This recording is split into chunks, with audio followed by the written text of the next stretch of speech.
Generally, the first set of teeth to erupt are the bottom 2 central incisors, followed by the emergence of the 4 upper front teeth. Shortly after, the other set of teeth gradually emerge in pairs.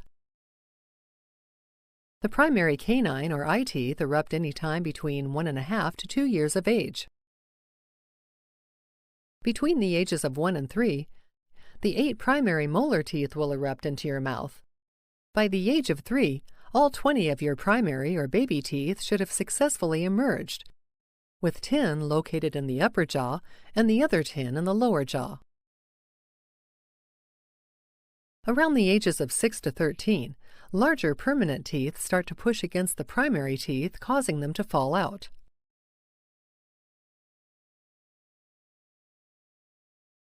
During the teen years, most will have 28 permanent or adult teeth.